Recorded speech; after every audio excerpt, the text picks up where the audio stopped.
So we're going to kick off the final session here. The session is the Barth Legacy Nitric Oxide, and the first talk is called Preparing for Discovery, the Scientific Roots of Charles A. Barth, given by Justin Yonker. Thanks, Amanda. So I'm going to focus on the years from when Barth was in graduate school up till through his years at JPL and then his move to CU and the discovery of the nitric oxide layer, and maybe summarize the history of trying to explain why the nitric oxide layer is there. So in this slide is the modern view of the thermosphere in the middle of the day. So it's driven by the solar EUV. You have your major species, and you have all these molecular ions here in the lower E region, right? So NO plus, O2 plus, N2 plus. And you also have the NO peak here and the atomic nitrogen. They cross at about 140. So when it's being driven like that, you produce all these molecular ions, and also you produce fluorescence from photoexcitation fluorescence and also photoelectron impact. At night, what happens is all of the ions disappear. Well, in the lower region, for the most part, all the molecular ions disappear. And the atomic nitrogen is destroyed by the NO. It's consumed cannibalistically. And you see the same, you see more fluorescence too as it relaxes. But the spectrum is completely different. And this fluorescence is going to be the focus of the talk. What happens as the plasma or the N2O2 atomic molecular mixture relaxes back to the ground state. And also, so this bump, right, is unstable. Anytime you have these bumps, they're going to try and diffuse outward and descend. And again, analogous. This is analogous to a fluorescent tube. When you turn it off, you can see a tube glowing after you turn it off. Kind of what happens at night in the thermosphere. It glows a little bit. And can you reproduce this in the lab and call it an afterglow? So this is the modern understanding. I want to jump forward a little bit to Barth's time at JPL, where he was integrating on computers at JPL. What you see is, actually, I'm just going to use this, yeah. So what you see is not an NO peak, right? You see the NO removed, but you see an atomic nitrogen peak.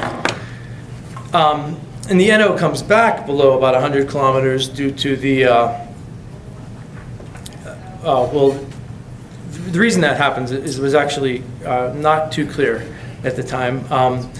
But that ends up creating the D region, which was first explained by Nicolet.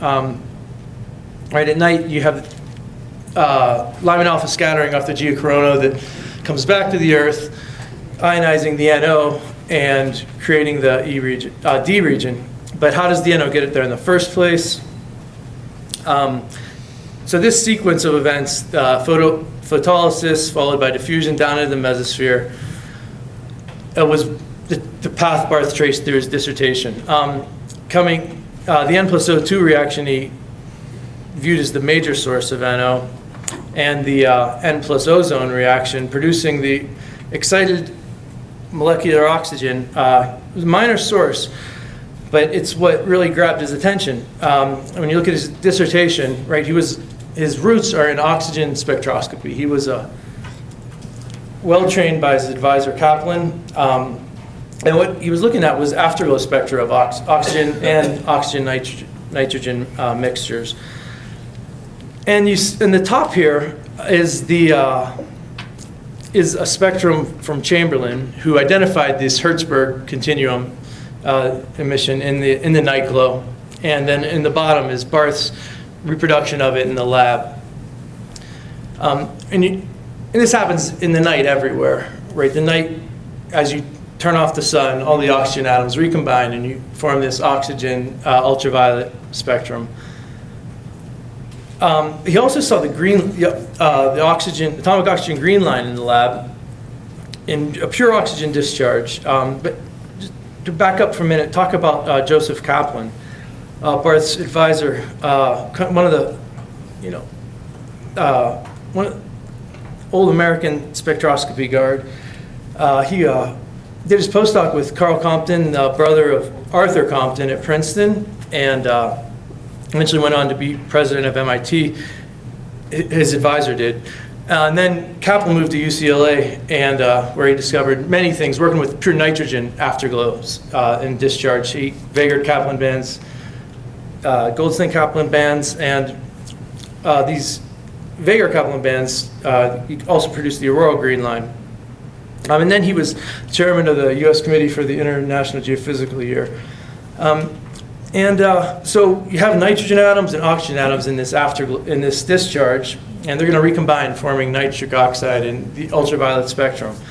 And Kaplan was concerned that they weren't seeing them, but this project didn't really attract the attention of Barth, who, after he graduated, he was focused on this green line he saw in the oxygen, pure oxygen afterglow. Right? Kaplan's mechanism, this N2A plus O producing the O singlet S, the upper state of the green line, is only effective during the aurora. So Chapman proposed this general night glow mechanism for producing the green line. Three O atoms recombining. Barth measured the reaction rate for this ternary reaction in the lab, and found it was way too small to explain it. And he proposed what is now viewed as the standard explanation for the green line in the lower thermosphere and mesosphere at night, in the night glow, where this excited O2 molecule is formed. And this is an image of the green line, right, the C for Colorado above NCAR, taken by Stan Solomon a few years ago. The question, though, was what is this excited state of molecular oxygen that's producing the O singlet S in the night glow?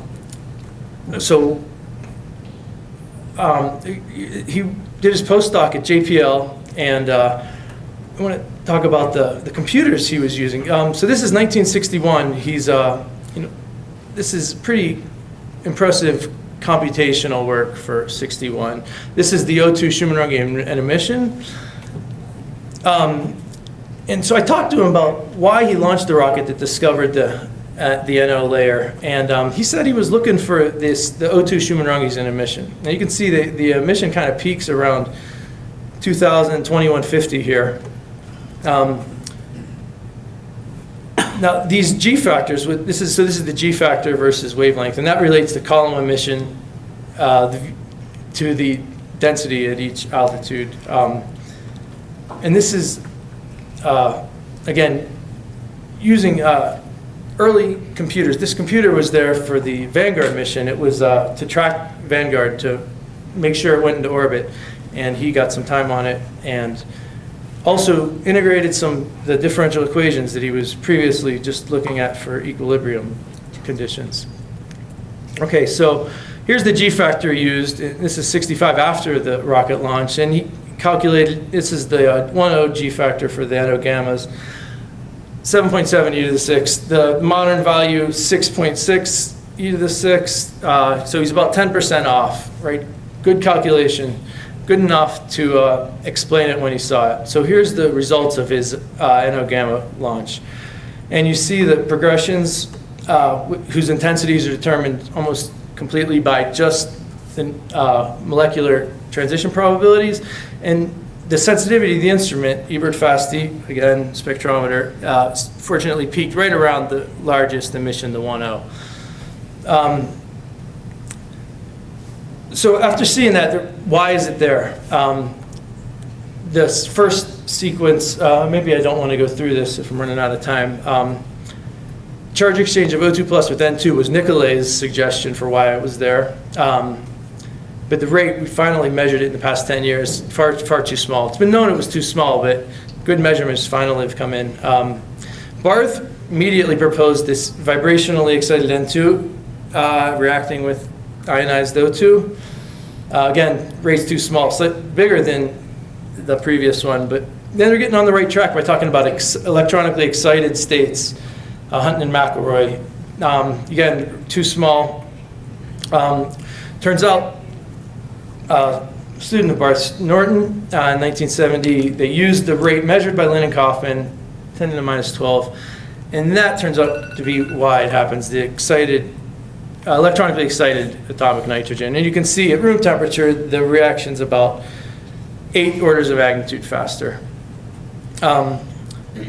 So electronically excited states are what led to the discovery. And I'll just leave you with this. So this is from 1949, and kind of, so what you want to call your attention to is the last sentence there, the structure between 22 and 2300 angstroms.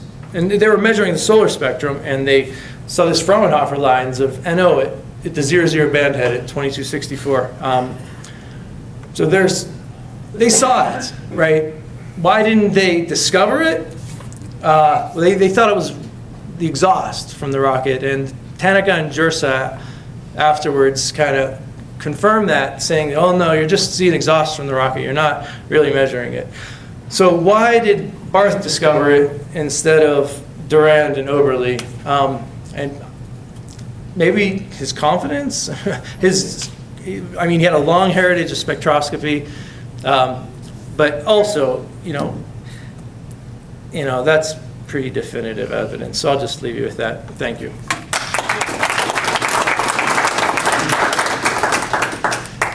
Any questions? Questions or comments? Yeah, I had a quick question. Yeah. Why did Kaplan think that you would see beta and gamma bands in the atmosphere from the ground? I mean, the atmosphere is opaque there. Yeah, I don't think that was 39 that you quoted. Right, and that's right. I don't think he.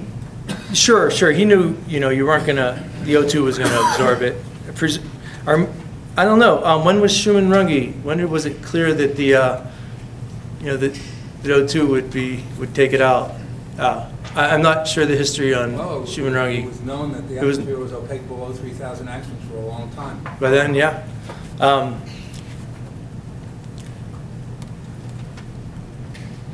Yeah, good question. Let's follow that up with some read the full article. Okay. Thanks. Any other questions? Okay, thank you.